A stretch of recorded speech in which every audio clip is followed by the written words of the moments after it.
So today I'm going on a fidget trading with my friend. So first I'm going to offer this random fidget cube. And then I'm gonna offer this puppet. Yes, that's a good trade. Yes, I like this too.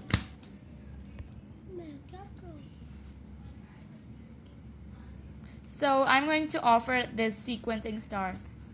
And this is squishy. Okay, so I think it's a good trade.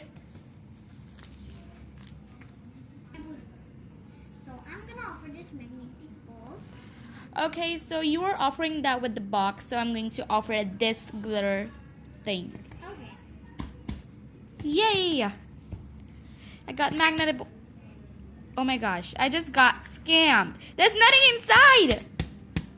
No. That is so wrong.